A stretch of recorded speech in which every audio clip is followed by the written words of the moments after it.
Hello guys! Welcome back to my YouTube channel. Today is gagawa ako ng carbonara pasta. I-ready ko lang yung mga bacon.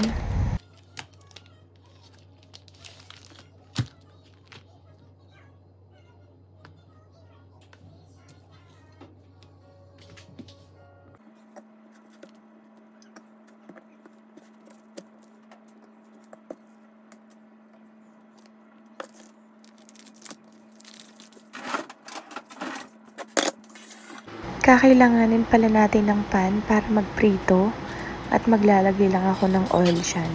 At nasa medium heat lang ako. Sa isang pot, maglalagay lang ako ng tubig at pakukuluin ko lang yung mga noodles.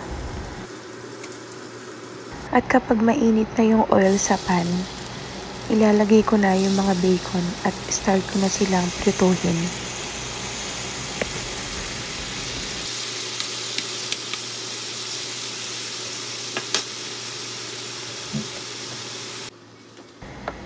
Sa isang maliit na bowl, magre-ready lang ako ng 2 eggs. Lalagyan ng asin. At lalagyan ko rin ng parmesan cheese.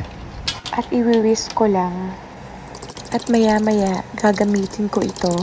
At hahaluin ko lang sa pasta.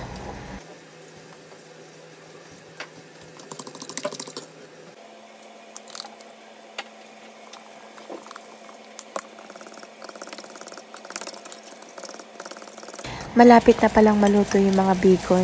I-flip ko lang sila para maluto naman yung kabila.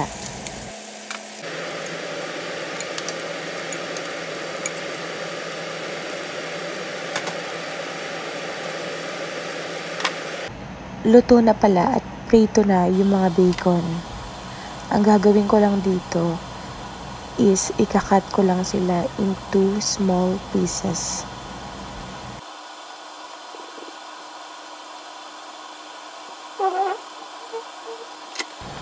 Na-boiled na pala yung mga pasta at i-drain ko lang sila. At nilagyan ko ng butter para hindi magdikit-dikit yung mga pasta.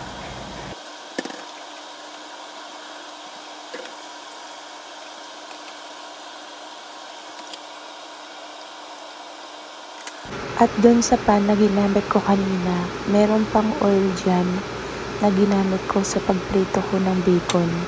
Ilalagay ko dyan yung mga pasta at hahayaan ko lang ma-absorb ng mga pasta yung oil na pinagprituhan ko ng bacon. At ilalagay ko na nga yung mga bacon na pinarito ko kanina at ihalo ko lang dyan sa pasta. At pagkatapos ilalagay ko naman yung egg na may parmesan cheese na ginawa ko kanina. At hahaluin ko lang.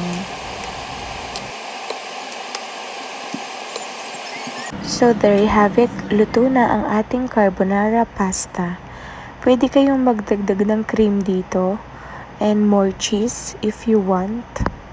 Pwede nyo rin tong iluto sa bahay at panigurado magugustuhan to ng family nyo, especially ng mga anak ninyo. Thank you so much for watching. Like and subscribe. Thanks!